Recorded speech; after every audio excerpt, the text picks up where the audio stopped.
I mean, there's there's breaking news as we go on air. Did you guys know that Barry Switzer and Vince Young, when they were coaching at Oklahoma, playing at Texas, respectively, did you know they were in the process of becoming SEC legends? The SEC Legends class for 2024 just announced. Barry Switzer, Vince Young, SEC legends. As it turns out, never wore the conference patch on their jersey a single time, but they were SEC legends all along. What do you know? Well, we're jam-packed. We're high atop a still sunny downtown Nashville, Tennessee, because it is the middle of the day, Tuesday, October 22nd, the year of our Lord, 2024. Proudly brought to you by Academy Sports and Outdoors. Cranked up the show a little early tonight. Why? Well, because we have a very, very busy night/week ahead. I'll tell you about it. But I'm also going to tell you we got full Week 9 predictions. Nothing changes around here. We're predicting Week 9. I'm even giving you the upset alert segment 48 hours ahead of time. We'd normally do that Thursday. We're going to do that tonight. And we'll still have a show Thursday. We're just going to do different things on that. The whole college football officiating thing, what a firestorm that is. You guys wouldn't believe how many coaches I heard from merely because we told the truth, I think, on the Sunday night show about the problems with college football officiating. None of you are happy with it. I'm not happy with it. They're not happy with it. And these are not people guarding the nuclear codes. Believe it or not, we are owed some answers and transparency on this front. It is the entertainment business, after all. I got a new JP poll coming at you in, it's a matter of minutes, just a few minutes. We got a jam-packed show. They're watching us in Jacksonville, Alabama, Manchester, New Hampshire, Abilene, Texas, Fort Stewart, Georgia. Listen to this. Flying up to New York City after the show in a little while. We'll be, over the next 4 days, we'll be doing some stuff in New York City. We'll be in Las Vegas on Friday night. I'll be back here in Nashville on Saturday. I'm going to do Inside College Football Wednesday night in New York at CBS World headquarters. Not merely local headquarters, world headquarters. We will do our show from New York Thursday. We will be at UNLV, Boise on the sideline Friday night, out there in Allegiant Stadium in beautiful Las Vegas, Nevada, and then right here in our home base at Vanderbilt in Nashville on Saturday to see Texas come into town. And we're going to talk about that game in Upset Alert a little bit later on. What kind of alert scale should I put on that one? What kind of number should I put on that one? In the meantime, it is Thursday, and that means, or it's Tuesday.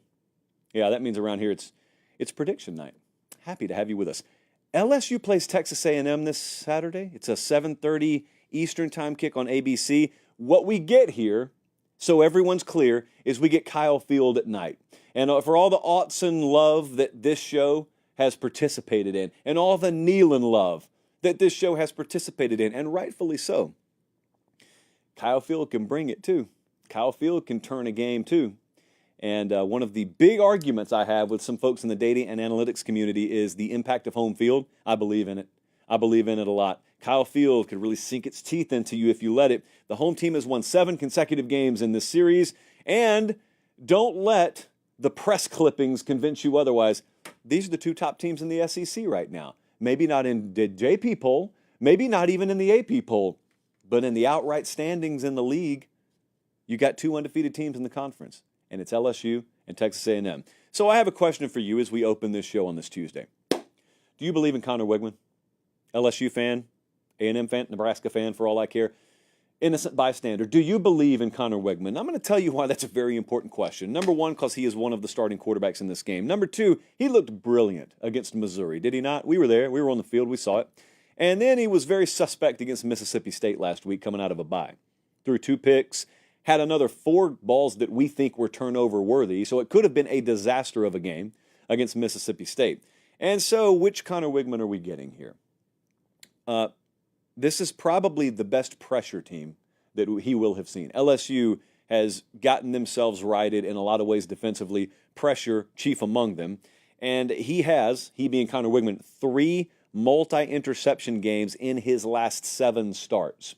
So that's one recipe to lose a game. Now, you carve them up like you did Missouri, that's a recipe to win a game, which brings me back to my question, the premise here. Do we believe in Connor Wigman? Remember, LSU kind of shut the run down against Arkansas. So there's a follow-up to that. Do I believe in Le'Veon Moss? Yes, I do. Will he be able to carry this game? Will this be a game where A&M is able to work off the ground game, and then they can go play action, and it can be a nice complement to owning the game on the ground? Maybe. It would be great if they could. I wouldn't necessarily count on it, but maybe. The follow-up to the follow-up is it's really a prove-it game for Garrett Nussmeier. As much as I focused on the quarterback position with A&M, it's really kind of a prove-it game for Garrett Nussmeier at LSU, too. A&M's a pretty good pressure team in their own right. They're 36th versus the run. LSU is 96th running the ball. Now, it should be noted that last week, I thought LSU may struggle a little bit to run the ball against Arkansas, and while they didn't run Arkansas out of the building, they outgained Arkansas, and that's not something that the paper that the game is not played on suggested that should happen. So do we have a follow-up here? Does LSU go on the road again? Second road game in as many weeks, by the way. Do they go in here and do they pull something surprising like outgaining A&M on the ground? If they did that, LSU's probably well on their way to winning this game. But if they don't, let's just say they have an average to below average day on the ground. It's not the end of the world for LSU. It just means Garrett Nussmeier's got to come through. He has spread the ball around here. It hasn't been like we saw with Bama where they targeted Ryan Williams 20 times last game. Kyron Lacey's the best receiver on this team, but Aaron Anderson has had a good year. Daniels has had a good year. Mason Taylor at tight end positions had a really good year. So he's got a multitude of weapons here. Down in the red zone, he can run it in himself. LSU wants to run the ball. A&M kind of needs to run the ball is the way this game breaks down for me. But let's just say neither of them do it all that well. Neither team is above 4.3 yards per carry, so neither team has taken the game over on the ground. Well, then, if it is quarterback against quarterback, I have no choice but to trust Garrett Nussmeier more because he's earned it. And I'm not sure Connor Wigman has the consistency to have earned that. But I do know what his capability is because I do know what he did last time he played a game in this building because I was there. So let's take a look at what the model thinks. The FanDuel number on this game as we speak is Texas A&M minus 2.5. The model is a little shorter than that. The model sees no favorite, right at a pick'em. And I got to tell you, sometimes with these games, I wrestle back and forth. It was very simple to me. There's a huge chunk of unknown because of what I will or won't get from Connor Wigman. But I'm not going to blindly buy into something that's a question mark when I do have on the other side of the coin here a little more proven commodity in LSU's quarterback situation. So I'll take LSU to win the game outright, actually. You can give me the 2.5 points. I'll take them to win the game outright. Not a massive confidence game for me. These teams are very comparable in many ways. I'll show you the JP poll later. Not one huge edge over the other. A&M does get LSU in a back-to-back road game situation. So scheduling dynamics may not necessarily be in LSU's favor, but they're scaling up at the right time as a team. And I don't want to be the guy who keeps getting in front of LSU and they keep running me over. So I'll take LSU, slightly into LSU to win the game outright. Academy Sports and Outdoors, especially if you're going to this game, knowing that neighborhood, knowing the entire East Texas area, Central Texas, even into Louisiana, if you're on the road, you can stop at Academy because I know there's one on every street corner, and they got your tailgating needs. They've got your outdoor camping, sporting goods supply needs. They got you're back to school now. But, I mean, isn't the season transitioning down there? It does get a little cooler at night this time of year. Maybe it's time for a jacket. Maybe it's time for a new coat. They've got those. They've got fishing gear. They got all the stuff you need, hunting gear, and they got it at Academy. And if you can't get there in person, that's okay. Not the end of the world. Academy.com has you covered. Real good friends of the program. They make our show free. We never have even had to have a meeting around here wondering about whether we would have to put the show behind a paywall.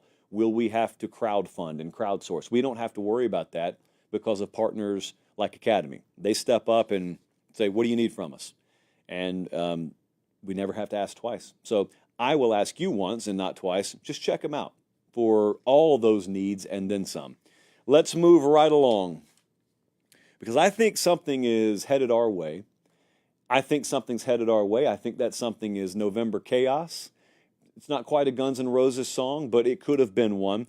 Do we see an elite team out there? I got several recipes for chaos here, and some, if not all of them, may be coming true. You may not have lived through 2007, or maybe you did, but even if you did and you've forgotten it, maybe we've got those vibes again. But let's get specific. What does that even mean? Well, the first thing is, remember a couple of weeks ago I told you we got to see Ohio State and Texas lose, because at that point there will be no perceived elite teams out there. That means everybody's beatable. Even Georgia's lost. Oregon got pushed to the wire against every team they played from the state of Idaho. So you may look great in the moment, but not too far in your rearview mirror, even if you look good right now. There is a shaky, shaky past. And so, well, what do you know? 2 weeks later, Texas has lost and kind of got humbled in the process. And we've seen Ohio State lose. Now, Ohio State played a good game, but they still lost. So everyone is gettable. And we also have another reality that we need to keep in mind. There are 3 active head coaches in college football who have won national titles. One of them will not be in the conversation this year. It's Mack Brown at North Carolina. The other 2 are Dabo and Kirby. Both of them are in the mix right now.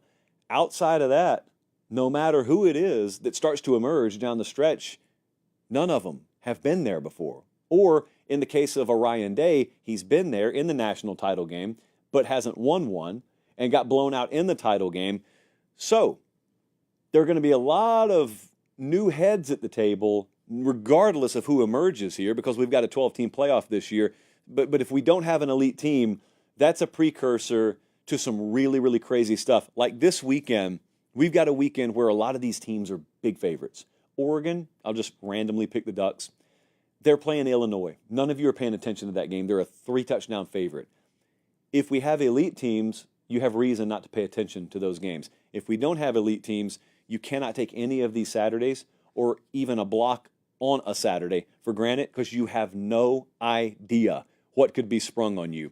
Here's the next part of the recipe for chaos.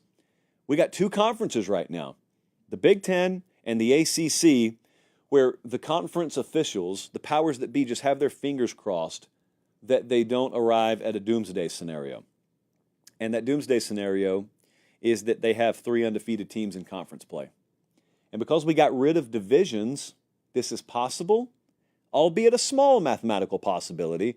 Everyone understood when they got rid of divisions, it is possible, because of how big these conferences are, that if we get rid of divisions, we could have more than 2 undefeated teams in conference play. Well, right now, I've got bad news, good news, or just news, depending on which seat you are in.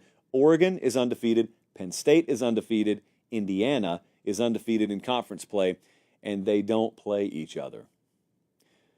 So you could still look at that and say, oh, but certainly Ohio State will beat Penn State, right? Well, the line on that game is about 3.5 or 4 right now. So you can think that's a certainty if you want to. I don't think it is. You could say, well, I mean, certainly Indiana's not going to go undefeated, are they? I didn't think they were going to body bag Nebraska last week. I didn't think game day was going to be in Bloomington this week. So you can throw that word certainty around, and I'm sure the data/analytics folks out there would tell you there's a microscopic chance of this happening. But problem is, every Saturday I turn on my TV and I see some team that the real-time analytics had a 99% chance of winning that ended up losing a game. So that stuff happens a lot more than it should, which makes me question that whole analytics game as it relates to live game tracking. And in the ACC, not to be outdone, we have another potential conundrum on our hands. Clemson is undefeated in conference play. Miami is undefeated in conference play. SMU is undefeated in conference play. And for that matter, Pitt is. But Pitt ends up playing, Jesse, do they play both Clemson and Miami? I know they play at least one of them. So we do have Pitt probably on the outside looking in on this, but the others don't play each other. Clemson does not play Miami in the regular season. SMU doesn't play either one of them in the regular season. So do we have a little shark fin offshore in the form of 3 undefeated teams? And then I don't even want to get into the tiebreakers because I don't know what they are, because I didn't bother to check, because I just want to find out with the rest of you. Like I saw multiple paragraphs. Paragraph was the plural of paragraphs. I saw that the other day, and I did not even get more than 2 sentences in. Anytime this happens, I just hit up Uncle Dennis Dodd, to you, Uncle Dennis to me. I just say, hey, what would the rule be here? We're not there yet. Third ingredient in the little chaos bucket here is the great SEC unknown. And that simply means a couple of things. Number one, who are the favorites in this conference? You guys watched, just like I did, Saturday night. We had Texas and we had Georgia, right? And they played in Austin, and Georgia gets a resounding win. And Texas isn't out of anything by any stretch. Georgia, the presumptive favorite. At FanDuel, Georgia's the favorite to win the conference right now. So, like, those are the 2 favorites, right? Well, the problem is, no, in the standings, they're not. Because in the standings, I got the top 2 teams in the SEC about to play each other this Saturday night, and they are not Georgia and Texas.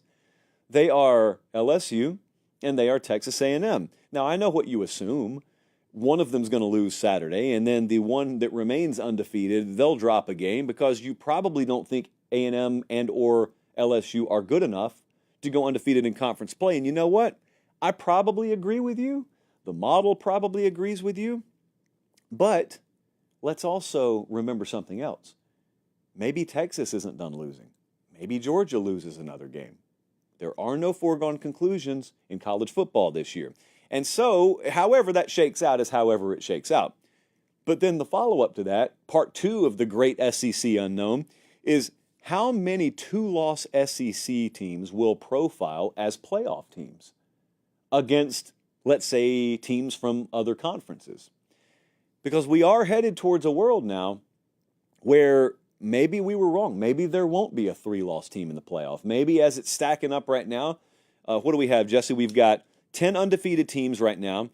Not in the SEC, that would be a record. We've got 10 undefeated teams in the country, 21 lost teams, and 18 2-loss teams. Now, it's week 9, so a lot of that will sort itself out. A lot of them will play each other. Yes, that will get shaved down, not quite exponentially, but it will get shaved down as the weeks go on.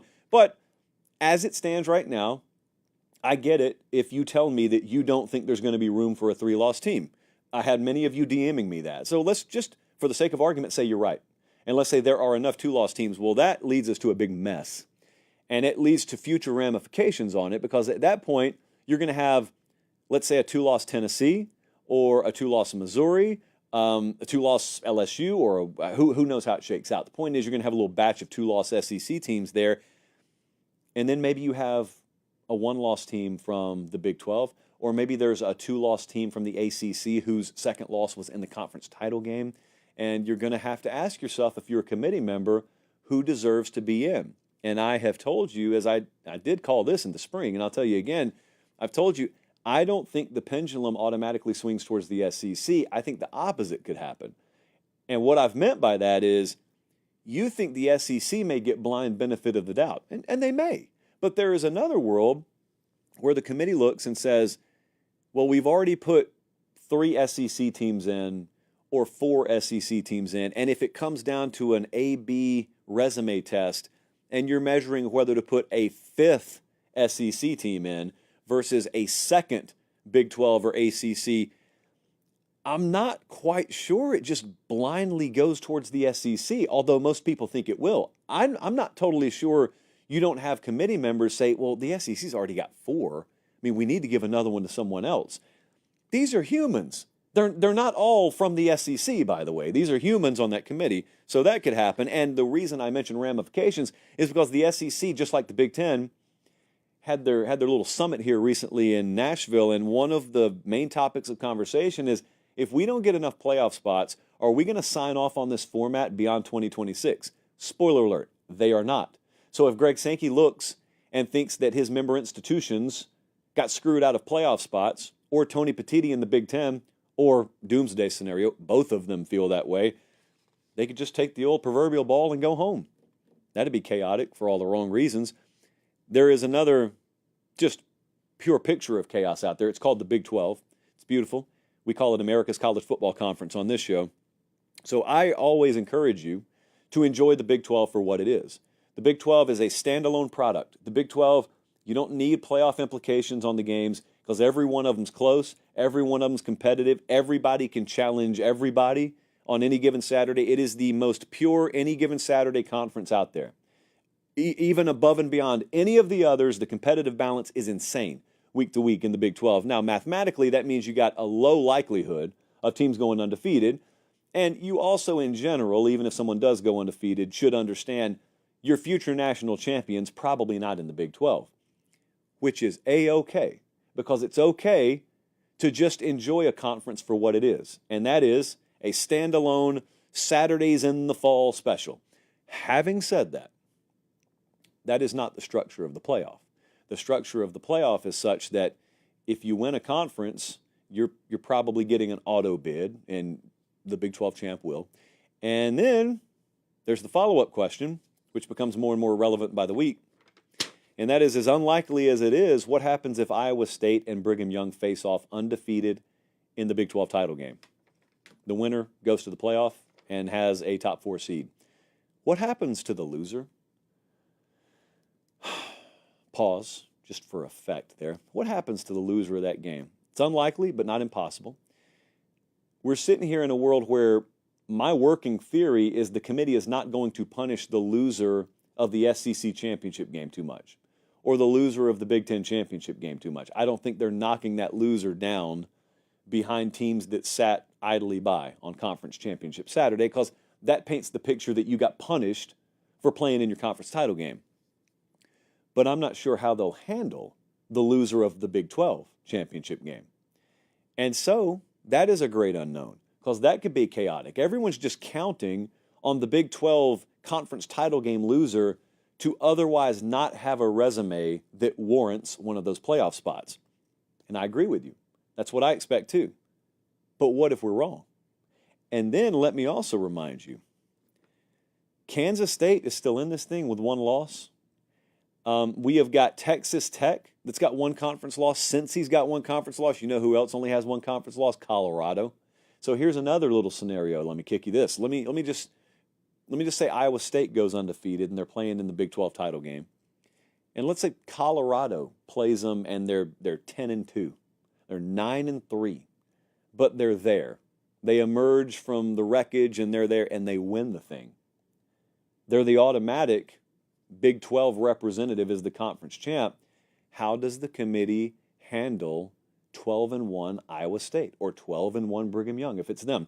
That's a chaos scenario that I don't think many people expected. But you know what? It shouldn't be a surprise, because a mere 2 years ago, the Big 12 was good enough to have their conference championship loser make the playoff. You remember that, right? You may not. See, revisionist history tells you that TCU won the Big 12 2 years ago en route to a national championship game appearance, but they didn't. They went undefeated all year. They lost to Kansas State in the Big 12 title game, but their resume was so good that they got put in the 4-team playoff anyway. And then, lo and behold, they beat Michigan and went to the national title game. So we have precedent. Kansas State went to the Sugar Bowl that year. Point being, 2 years ago, both of them would have probably been in a 12-team playoff. So why not this year? Also, where did I put that? Okay, so the odds to make the playoff right now, just so you guys are aware, we hit up FanDuel earlier today. We made sure all this is right. The odds to make the playoff is a really popular market over at FanDuel right now. And the odds to make the playoff, this doesn't mean you have to pick the seed. It doesn't mean they have to win a game just to be in the thing. Oregon is an overwhelming favorite, minus 3,500 if you want to bet that the Ducks just make the playoff. Georgia's the next closest at minus 1,700. Texas, Ohio State, Penn State's minus 600 to make the playoff. Recalibrate your mind. Work with me here. It's not a 4-team playoff anymore. Some people who advocated for expansion are still in 4-team mode in their mind, and I say, hey, man, I think Penn State's going to make the playoff. And you're like, oh, no, they're not. Yes, they are. They're minus 600 to make it right now. They'd have to drop a game to Wisconsin, probably drop another game to not make the playoff. So they're in a good spot right now. Miami's in a good spot. Clemson's in a good spot. Do you understand? Alabama is still minus 110 to make the playoff, and Alabama looks horrible right now. It should be noted Bama and Boise have the same odds to make the playoff, and Iowa State has better odds than Bama to make the playoff. But you choose your fighter there. The odds to make the playoff, we continue to go down the list. LSU, I mean, we could go all the way down to Colorado at plus 750, and that's as of today now. Plus 750, you got to go a long way down before you start getting into really, really long odds of teams to make the playoff. So in a 12-team playoff field, honestly, it should still look like that in Week 9. It should still be like that, especially in a year where we have no elite teams. But 10 undefeated right now, 21 loss, 18 2-loss. I think it's going to be a very chaotic November.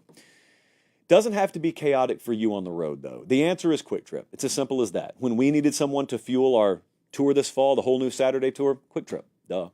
And when you guys have stopped by there and taken your picture and proved it on social media, what have we done? We've just thrown out free tanks of gas all season. We've done a couple of them this week. I'll probably do a couple more of them over the course of the week. It's really that easy. It's just see a Quick Trip sign, hit the exit, go fill up, go get you a beef jerky stick, go get you a cold brew, whatever you want. Just snap a picture while you're there, tag me, and chances are I'll see it. And if you're one of the lucky ones that gets chosen because I'm in a good mood at that moment, that's the determining factor, by the way, I'll just tag you. I'll hit you with a free tank of gas. It's that simple. We've been doing that all year. I told you we were going to do that when we picked Quick Trip. I told you they were committed to giving away thousands in free tanks of gas to you guys, and they've already done that and will continue to do it. And we've had a lot of fun with that. And also, Quick Trip, the reps that we work with, kind of like Academy, the reps we work with, we're friends with them. So I talk back and forth with them all day. So it's kind of, I mean, it might as well be like they're in the live chat here.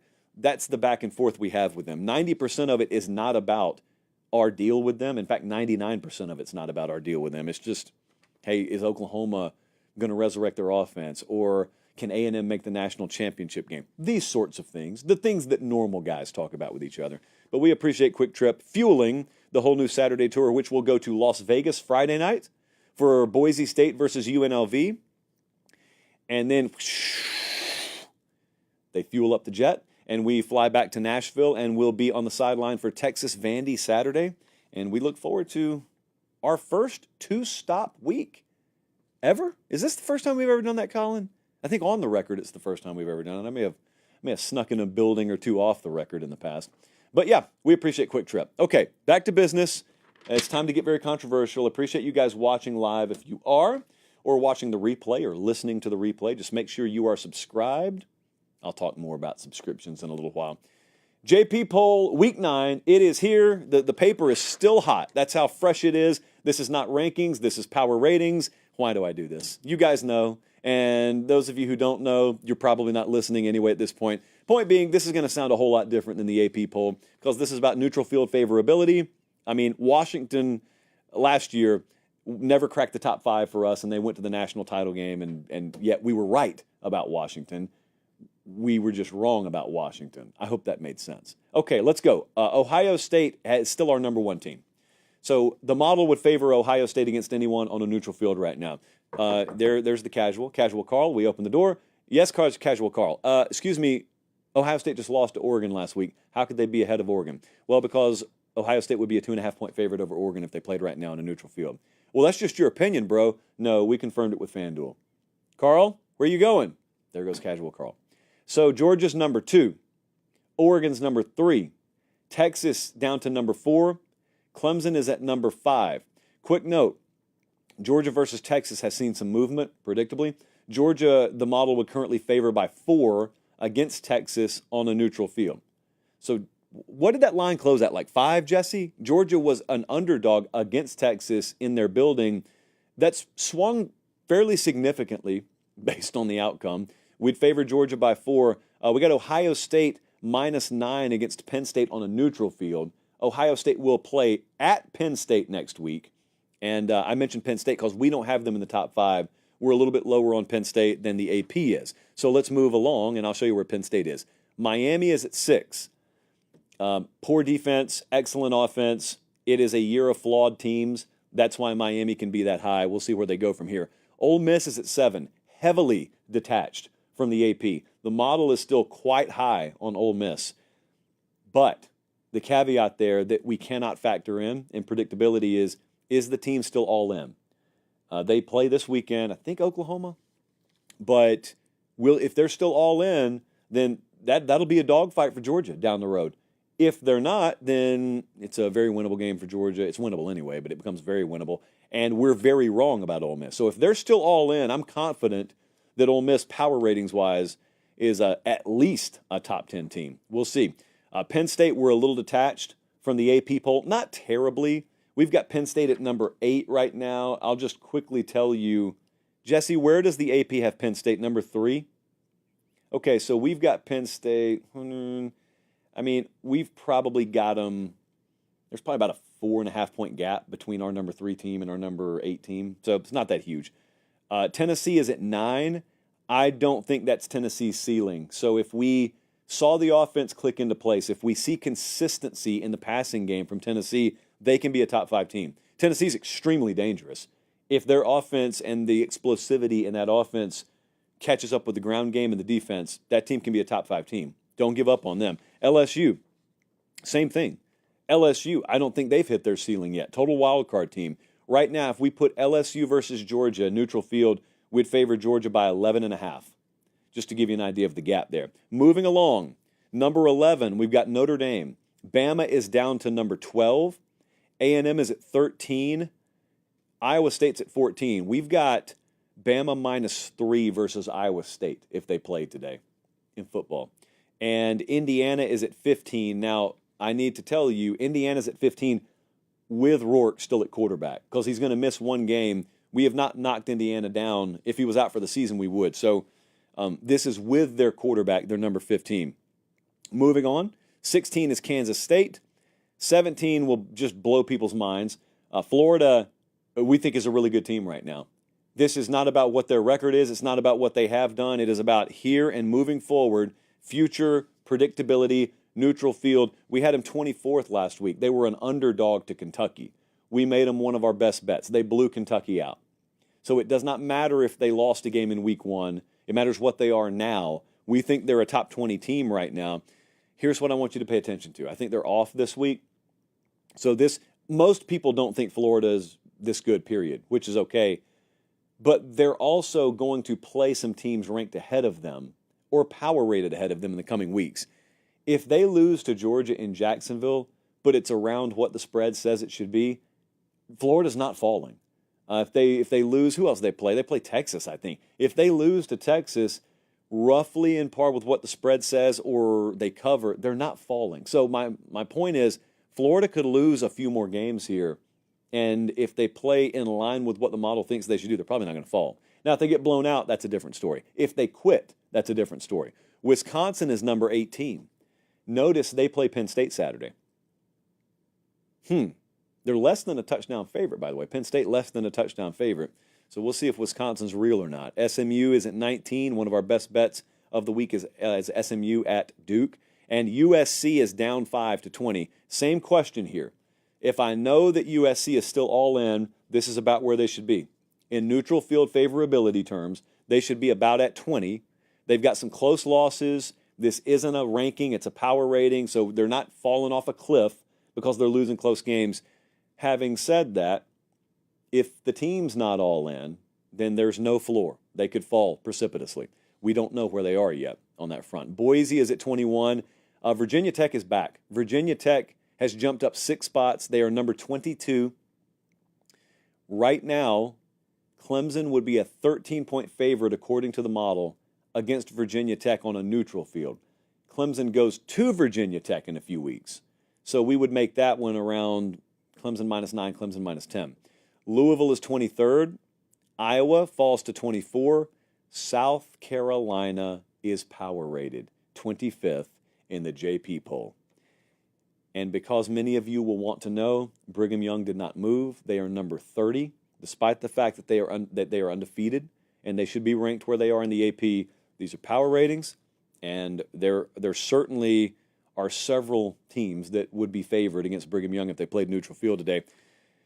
That doesn't matter because they keep winning. But I've explained what this is many times to you guys, so you either get it or you don't, or appreciate it or you don't, and it's fine either way. So there you go. That's your number 1 through 10. Ohio State number 1. We look all the way down there. There are a lot of SEC teams up there. Logic tells us not all these SEC teams are making it in the playoff. At least that's what logic tells me. All right, we hit a milestone earlier today. We hit 300,000 subscribers on the YouTube channel today. So we had a little golf clap around the office, then we got right back to work. Just wanted to say appreciate it to you guys. You've made it possible. We used to be lucky to get 20 viewers on this show when I used to do it when we first started it back down in Columbus, Georgia. And now, I mean, we are the number 1 college football show on YouTube. Any given day, like today, we're the number 1 college football podcast in the world, always within the top 3 any given day. You check that. But, I mean, podcast is not our main source of traffic, so that's like an added bonus when we top those charts. So you've turned the show into a monster. We go on the road. The reception's incredible. I mean, I don't know how many pictures and interactions I have with you guys every week. I appreciate it. It always goes noticed. It never goes unnoticed. Management sees it. The higher-ups at CBS see it. The higher-ups at other companies see it. So the feedback we get, universally phenomenal. Ton of coaches watching the show. A ton of players watch the show. I enjoy interacting with you guys behind the scenes. Just appreciate it, man.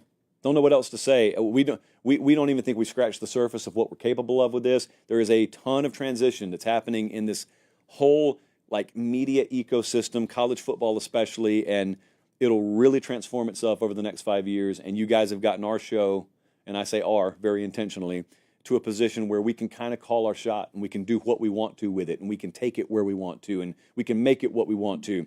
So we're going to do the exact same thing we've been doing, and that is stick to 100% college football and listen to you guys and give you what you want. So that's been the blueprint. It will continue to be the blueprint. We appreciate it. We celebrated for about 2 minutes today. Get right back to work. Okay, let's continue. It is, after all, Tuesday. That means it is prediction day. Oh, boy. Missouri's playing Alabama Saturday. Bama doesn't have a bye week. Bama doesn't have an FCS game. How this game profiles, let me explain to you how this should go.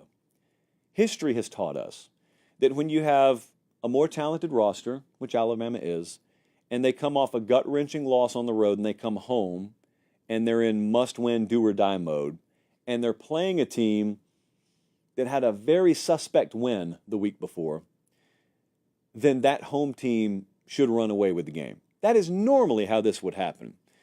And Alabama has 5 straight wins in this series, all by 13-plus points. So a lot of the trends, if you believe in that sort of thing, would tell you Alabama's going to win this thing in runaway fashion. But as Meemaw used to tell me, trends are good at one thing, and that is predicting the past.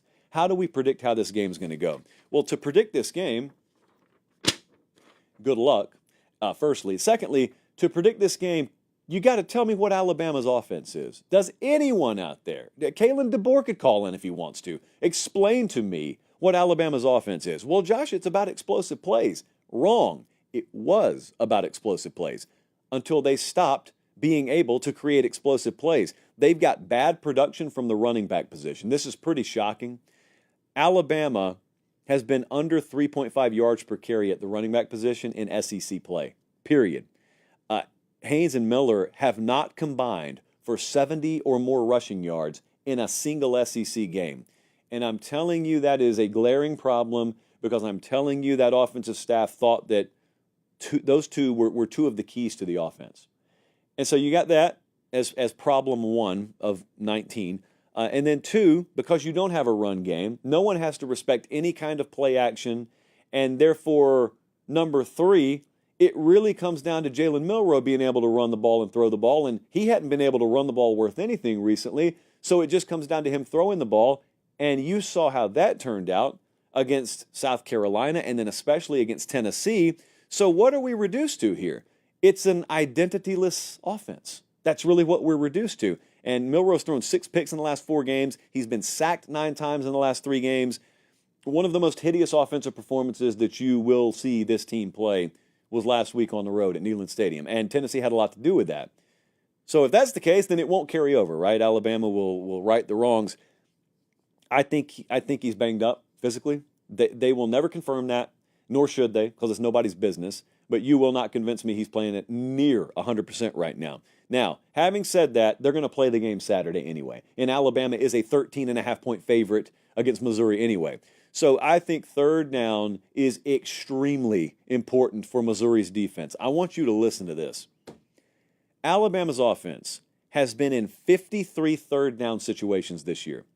Out of those 53 third down situations, 33 of them have been 3rd and long.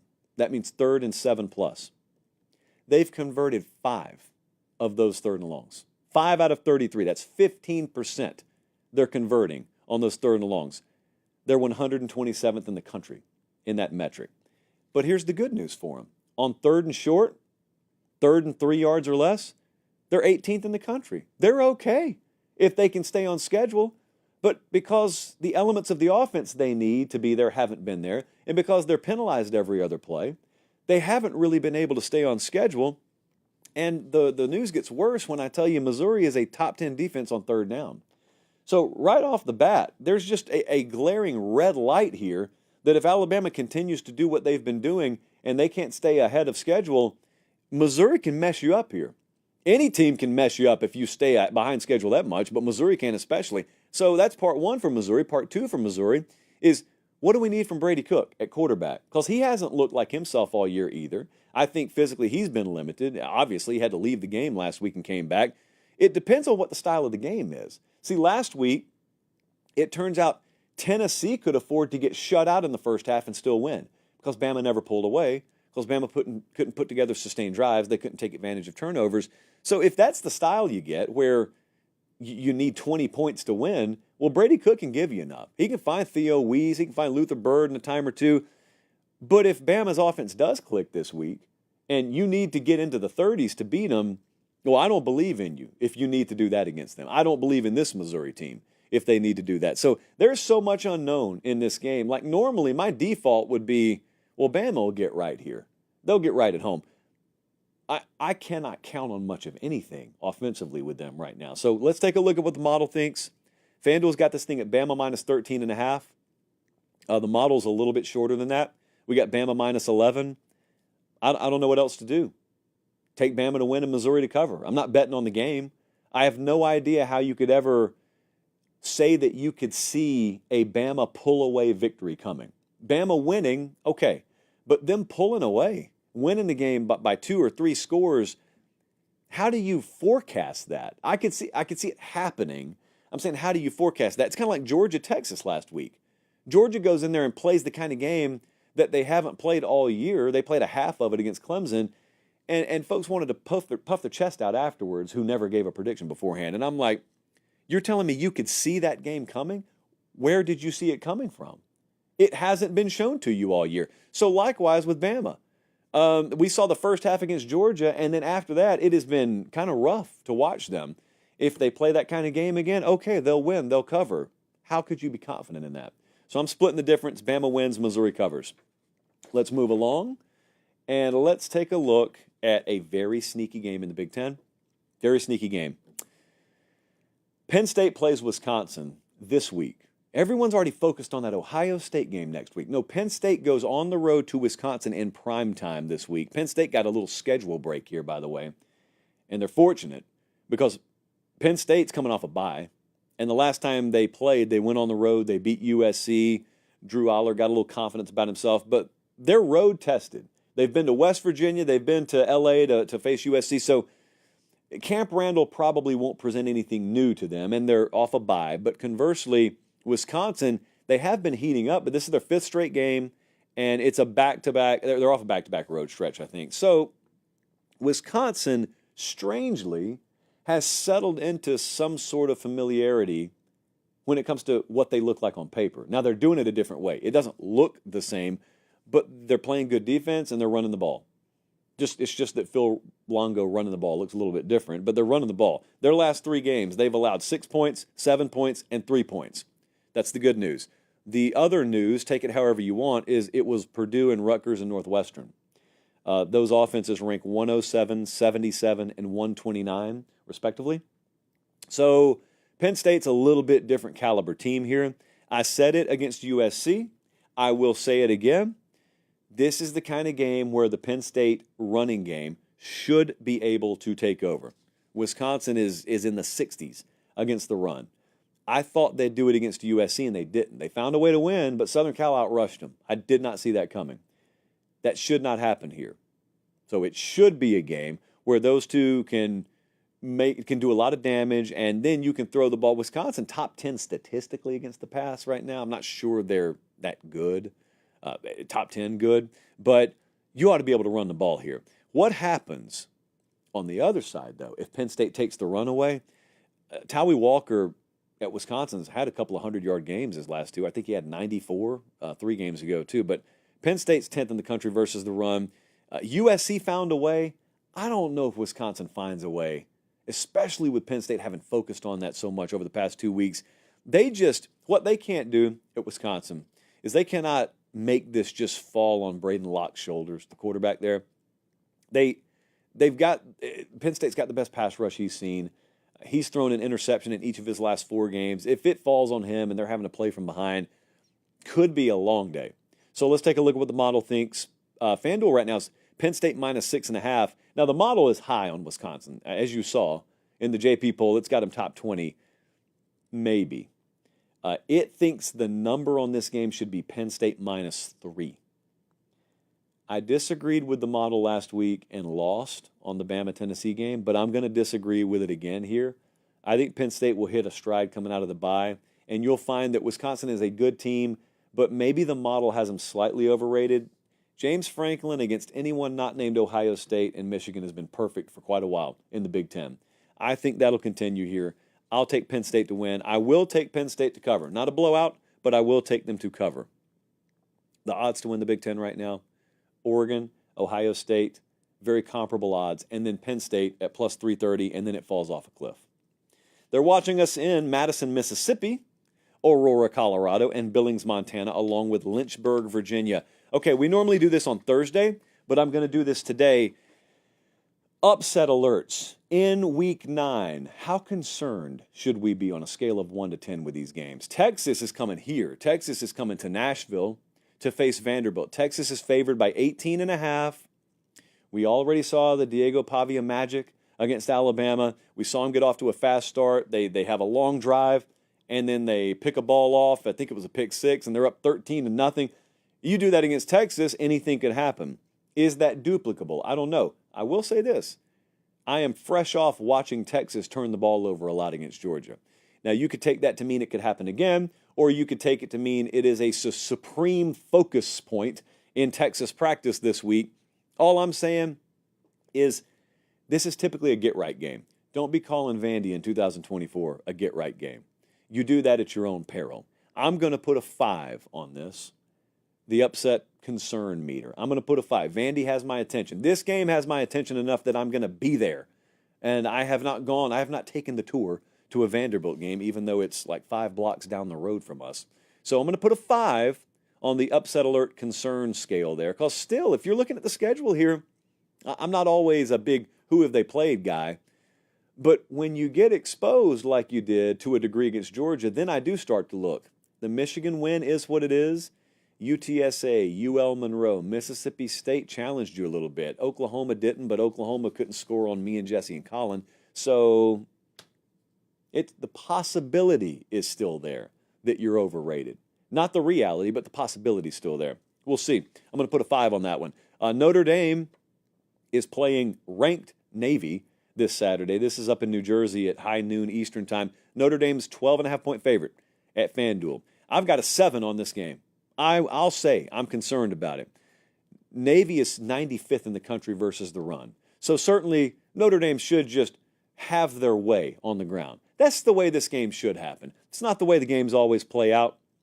Notre Dame cannot let this game get pulled into the kind of mode where they get popped early and they're having to play keep up. Because what Navy will do to you this year is they don't always have to play you in a 2-hour, 30-minute game. Navy will score. They have scored this year. They're averaging 44.8 points per game this year. And so if Notre Dame gets themselves into a situation where this game's headed into the 30s, it's not that they can't win it, but you have gotten yourself in a situation you have no business getting yourself in there. I want to see how this goes. I really want to see how this goes. I think Army profiles as a better challenge to Notre Dame, but I want to see how this goes. So I'm going to put a 7 on this one. Notre Dame's got Navy this week. I mean, what if I told you we were going to get to close to Halloween and Navy and Army were going to be bigger challenges to Notre Dame than Florida State? What kind of world are we living in? Next up, Washington's going to Indiana. Indiana's favored by 6.5, and they're starting quarterbacks out. This is an 8 on the upset alert concern meter for me. This is the best offense Indiana has faced. Washington's coming off a bye. Taven Jackson got some action last week at quarterback because Rourke went down in the game against Nebraska. They were in the process of blowing Nebraska out. So you're either going to see a galvanization effect here or you'll see Indiana get exposed a little bit. Galvanization, if you've ever watched this show, is something I really believe in when your quarterback gets hurt. We always bet on backup quarterbacks. One of the most popular moves that I make in betting on college football is I go bet on teams when their quarterback gets hurt because you get more value than you really should be getting. And number two, if a quarterback gets hurt in a game, it's one thing. But if he gets hurt and then you have an entire week to get ready for the backup to play, a funny thing happens in that a group of 18 to 22-year-olds will voluntarily take more ownership. They will take more responsibility upon themselves. Defensive line knows, we got to get one or two more pressures this week. DBs know it's up to us to flip this thing and maybe score. Special teams take on an added responsibility. And collectively, what you can get is an entire team knowing their quarterback's out. They collectively raise their level of play where in the aggregate, the result that gets put on the field is as good or better than it would have been had your starter been playing. That happens a lot. Will it happen here? I've got an 8 on it because Indiana's not a supremely talented roster. They're good enough to be undefeated. They've done crazy things this year, but it's a crapshoot any given week anyway. Washington is a team that's still pretty good, so I'm going to put an 8 on that one. Illinois plays at Oregon Saturday. Oregon favored by 21.5. Oregon showed supreme focus against Purdue. I actually was very impressed with how thoroughly and relatively easily they handled Purdue, not because Purdue's any good, but because of the scheduling dynamic spot it was. It showed maturity. It's a good coaching staff. So they come home, they get Illinois. Illinois is coming off a win against Michigan. Illinois will bow their neck on you. It's a weird trip for them. I doubt any of them have ever been out there to Oregon. They will challenge Oregon here. They have played 2 styles of games in the past 2 weeks. They needed half 100 to beat Purdue, and then they shut Michigan down. Not the tallest task in the world, but they did it. And so I think Illinois will challenge Oregon here. I'm going to put a 5.5 on the upset alert concern scale. Interested to see if physicality is decidedly edge Oregon, or if Illinois puts up a little bit more of a fight physically than people expect. And lastly, man, I had outside designs of going to this game a long time ago. Florida State's playing Miami. Miami's favored by 20.5. There's one way Miami loses this game. That is sloppiness and arrogance. Because if you come anywhere close to taking care of your business, Florida State can't beat you. They're a very bad football team. They can't catch the ball. If you give it to them, they can. I'm going to put a 4 on the upset alert concern scale because everybody is scoring on Miami. And yet when I say that, I mean, Florida State can't catch footballs. So if they did, it would be a surprise. I'm going to put a 4 on it only because if you get loose, anything can happen in a rivalry game. But I don't have a ton of concern about it. I think Miami's going to win the game fairly comfortably. This is the last week at FanDuel. I need to remind you guys of this. Our exclusive odds provider, FanDuel, appreciate them to no end. This is the last week that new signups can bet $5 to win $300. So do it. You can click on the QR code. Colin will put it up in a second. You can also, just if you don't want to click on a QR code, go to FanDuel.com/CFB promotion. That's how you sign up under our name. And you can pick the biggest money line favorite in the world. You can pick Oregon on the money line against Illinois. If it wins, you bet $5, you get $300 back. It's as simple as that. That's almost free money. Technically not, but it's almost free money. And speaking of FanDuel, they also power the Ramen Noodle Express. I have added 2 games. One of them starts in less than 2 hours, so pay attention. So we got SMU minus 11.5 we got on that Sunday night. Sam Houston State, we are taking them. Oh, and also, good job, Colin. I forgot all about that. I put UTSA in there as well Sunday night. So UTSA minus 7.5. So we got them and SMU already. Here are the 2 added games. One of them starts in less than 2 hours. Sam Houston State minus 4.5. We've got them tonight. They kick off at 6:30 Central Time. Minnesota is playing Maryland this Saturday. Maryland just beat USC, right? Yeah, they're going to Minnesota. Minnesota's rested, laying 4.5. Big letdown spot for Maryland. So we're going to take Minnesota minus 4.5. All favorites so far. There is strategy here. All right, we want to wrap the show up today by talking about something that I talked to you about the other day. I'm going to take a sip from the chalice. Colin, do me a favor. Show me that tweet. There was a guy who responded to me about a segment we had, so I'll take a sip and I'll read it to you. 2 sips, my bad. So, well, I'll just read it to you. I'll tell you what I think on the back end. So, the other day, we had egregiousness in the officiating ranks in college football, and we have that a lot, and we really didn't get answers that sufficed. So I said a lot about it on the Sunday show. I clipped it, I put it on Twitter, and a lot of people had a lot to say about it. Kyle hit me. I got nothing against you, Kyle. I respect you. I just wanted to respond to what you said. So Kyle came at me. He said, I'm an official. Just because you don't see it doesn't mean we don't answer for it. We are analyzed on the accuracy of calls and procedure at every level. I guarantee there will be repercussions, and some of these officials will serve suspensions. You just don't know their names. Well, actually, I do know their names. It just is irresponsible to throw them out there. But your point is taken, Kyle. I think it was kind of misguided. Not that you're wrong. You know more about your profession than I do, a lot more about it. So I got all the respect in the world for umpires, for officials. Very rarely do you hear me argue vehemently against calls and whatnot, because I know we've got humans doing this, so they're imperfect. I don't ever even whiff any allegation of underhandedness or betting getting involved. And you guys who are throwing that out there, you are so far off the mark about why officiating occasionally goes sideways. I mean, the whole concept that sports betting has made officiating more sketchy. Sports betting has made it less sketchy because now it's monitored by the most powerful eyes in the world. And you can either believe me on that or not. I know what I'm talking about on that front because I know the people responsible for it.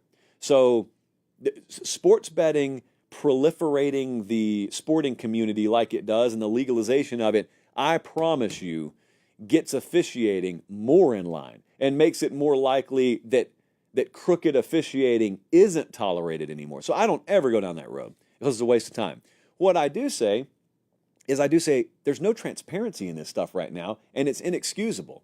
Notice what Kyle said there. Kyle said, hey, we're held to a standard. Well, that's fine, Kyle. We just want to know what the standard is. Kyle said, well, I mean, we're taken to task on this. We are corrected. We're analyzed. We just want to see it, Kyle. We want to see it because at the end of the day, it is owed to us. It's owed to us the same way that coaches sometimes have to talk to the media, which is a conduit to talk to fans. Players do that as well. And sometimes you can get so insulated, whether you're an official or whether you're a coach or whether you're a player, that you get turned off by that notion. And it's like, well, what do we owe the fans? Everything. You owe the fans everything because the entire impetus for you existing and millions of people having their eyes on you, and if you're a coach, making millions of dollars, if you're a player, making big money now or marketing and branding yourself to make big money down the road, is because enough people care about what you do. You don't work at NASA. You're not a government official. You don't work in a world, in other words, where there may be interest, but it's really nobody's business what you're doing. It's everybody's business what you're doing. You're providing or you're participating in a form of entertainment. Football is not the football business. It's the entertainment business, and football exists in the entertainment business. And whether you've ever viewed yourself like this or not, you play a role in it. And a lot of people are paid a lot of money to coach this game, and a lot of people's careers ride on the outcomes of these games. I'm not talking about me, I'm talking about players and coaches. And they get held accountable for making the play or not making the play. That publicly, they get held accountable for making the right call, for recruiting the right kids, for making the right decisions and the right hires or not. And sometimes they pay for it with their job, but ultimately they're judged on wins and losses. And if you're determining that based on the outcomes of some of your calls, and we've seen very high-profile situations of that nature this year, you ought to have to answer for it. There ought to be transparency. And if you get a call wrong, then coaches and administration types are certainly owed an answer. I'm owed an answer as a fan. I'm owed an answer because I invest in this financially and emotionally. So I'm owed something. So there ought to be transparency and there ought to be accountability. And don't just tell me you're being held accountable, because I'm telling you right now, I turn on these SEC games, I see the same dudes officiating I have for the past 15 or 20 years. And it's the same in other conferences. So don't be telling me that. I've turned on Major League Baseball games for years. Angel Hernandez was an abomination when he was behind the plate, and only just in the past year did Major League Baseball find a way to get rid of him. Why? Well, in their case, they had a union. In the college football case, it's because no one really actually knows what goes on behind the curtain. And with how popular this sport is, with how much it is wagered on, and with how many careers are riding on the outcomes of these games, it's no longer good enough for league officials or the heads of officiating to just say, we got it, then show us you got it. And if you don't, then someone else ought to be in your position. But at the very least, you owe people who make it possible for you to have the job you have answers and transparency. No one's asking you to be perfect. No one's claiming that you ought to never screw up a call. Everyone would. The only way to avoid that is AI officials. I'm not sure how to do that. I think we could put microchips in footballs to avoid you guys spotting them. That's another segment for another time. But you absolutely do owe people explanations and transparency. How in the world we ever got this far down the road without transparency is beyond me. I cannot believe that this sport exists at the level and magnitude that it does today, and we have something as integral a part of it as officiating, which matters on every play and determines sometimes the trajectory or outright outcome of a game, and you don't ever have to give a public account for it. Maybe if we're lucky, you'll issue a statement on a game. Maybe if coaches are lucky, you'll tell them 2 days later, we may have screwed up that call. You don't change anything, but maybe a couple of days later. Coaches are held accountable. Players are held accountable. Officials ought to be the exact same way. That's our show tonight. We appreciate it. I got to leave here. We are headed to New York tonight. I'll do Inside College Football tomorrow night on CBS Sports Network, and we'll do our show earlier in the day on Thursday. I'll let you know the time. Follow me on Twitter, Instagram, etc. And then Friday night we'll be in Vegas. And then Saturday we'll be back here. And Sunday we'll just talk about it all again. So appreciate you guys so much. 300K subs. The road to 1 million begins. For Director Colin, for Producer Jesse, I'm Josh Pate. Take care. Have a great rest of your day. And God bless.